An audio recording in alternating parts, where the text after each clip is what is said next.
Hey everyone! Welcome to another Stonehearth Desktop Tuesday.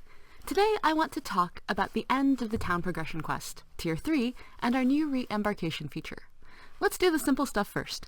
As some of you may have noticed in an update to the Steam Unstable branch from a couple of weeks ago, we updated the last third of the Town Progression Quest arc so that each shrine is now associated with a quest given by a cool NPC. These NPCs were designed by artist Ali and designer Luke to represent organizations within Hearth that would be interested in your new settlement, so that when you accept the quest and build the shrine, the narrative becomes that your town has become a proud contributor to a specific element of larger Hearth society. At the moment that you finish the quest, the shrine, which was quiet, is then imbued with cool lights and effects by that NPC, accompanied by an unlocking celebration that the NPC actually attends. The shrine also grants a gentle gameplay bonus, like the ability to create masterwork items, which sell for 5 times base value, or recipes for a legendary weapon, or random buffs that generally help the town.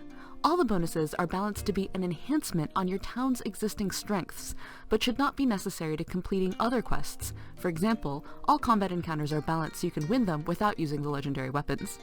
Finally, the shrine quests unlock a whole bunch of craftable decorations, one unique set per shrine per faction, so that your town can shine in accordance to its accomplishments. So that's how the tier progression campaign ends. There may be a bit more tweaking we want to do here, like adding more templates or moving the bonuses around a bit, but it's working pretty much as intended. An in-game week later, the NPC who started you on your journey shows up, congratulates you on a town well built, and invites 3 of your Hearthlings to move on with him or her. If you want to take them up on their offer, you pick the people and their supplies, which may include a banner with bonuses that will carry over to your next town. Your Hearthlings throw a goodbye party, the people leave the settlement, and when you next select to play a new game, those people are visible again on the roster screen when you start. By this mechanism, you can create a new town seeded with 3 high-level characters.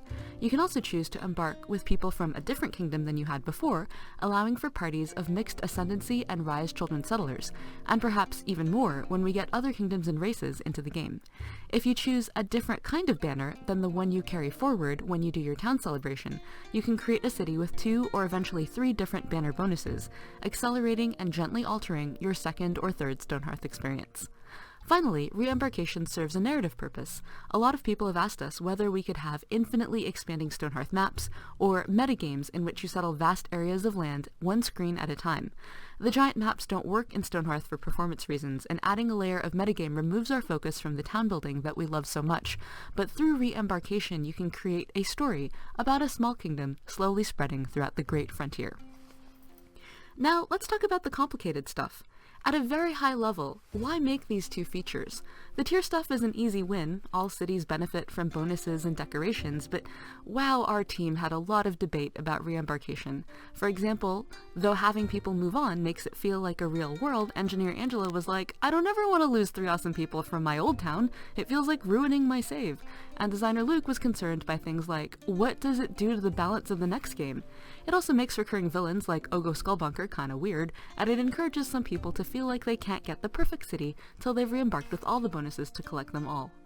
In the end, however, the answer to why we decided to create the quest encounters and the Re-Embarkation feature actually starts with a question. In a game like ours, which is a building simulation game, when do you know that you're finished? Back in early 2017, I did a Desktop Tuesday where I said that in order for Stonehearth to become a fully functional game, it needed 3 things: a basic game loop that can be used to tie together a potentially infinite number of moddable systems, an understanding of multiplayer and how it fits into the gameplay, and a conclusion. Well, we got the game loop with the Hearthling mood and thought system. Your Hearthlings now tell you how to progress across all game systems, food, safety, shelter, appeal, and more, and we figured out that co-op synchronous multiplayer is the mode in which the game really shines. So that leaves the last open issue, the conclusion. In games like ours, when you're building your own story according to your own motivations, how could you ever be done? We did a survey of the other things in our genre, and we came up with 2 answers. First, some games like Dwarf Fortress or Oxygen Not Included tend to end in catastrophic system failure. Monsters came and annihilated everything, or everyone asphyxiates, or everyone goes crazy and kills one another. Stonehearth really didn't seem like this type of game to us. Though we've always planned, for example, to have an awesome titan attack your people, combat isn't the point of our game. Town building is, so it would be an appropriate thing to end the game with a series of monster attacks that destroyed your town. Likewise, Hearthlings are generally upbeat people, so having them eventually attack and kill each other because they got really sad has been much better done elsewhere, honestly. So luckily, it seemed like there was a second good answer, which is that games in our genre do not when games in our genre do not end in catastrophic failure, they end because you, a very special and very invested sort of player, brought your own goals and story to the table, and because you satisfied everything that you wanted to do.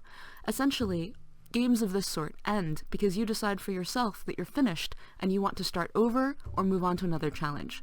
So this is the sort of ending we wanted Stonehearth to have.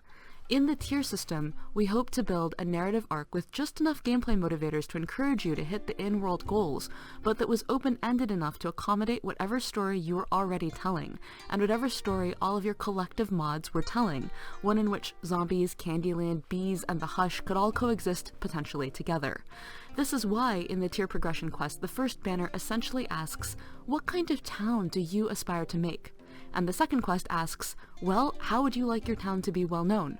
And the last shrine quest asks, hey, what did your town actually become good at? As a player experiencing it, or as a modder adding to the structure, we hope you can think of the town progression as an arc with a beginning, a middle, and an end, celebrating your particular goals and achievements in the context of the overriding tale of a small group of people setting off into the wilderness, becoming established, and then growing self-sufficient enough to contribute back to the larger kingdom from which they came. The story could easily end at Tier 3. All stories about any kind of growth invariably end when that growth is achieved, or at least when your CPU is maxed out. But there are times when you've had such a good time, and created such a good story, and found so many good friends, that you don't yet want to say goodbye to the people you've become closest to.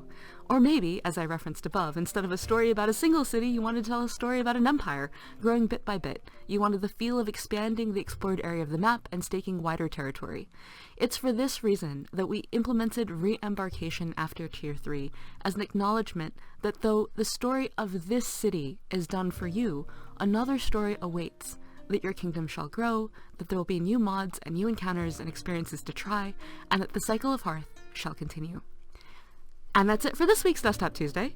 We know that you probably have many opinions as to how episodes of building simulation games should draw to a close, and we'd love to hear them all here in the comments or on our forum at discourse.stonehearth.net. You can also tell us in person. We stream our development every Thursday at 6 p.m. PST on www.twitch.tv/Stonehearth. See you there, or see you next week!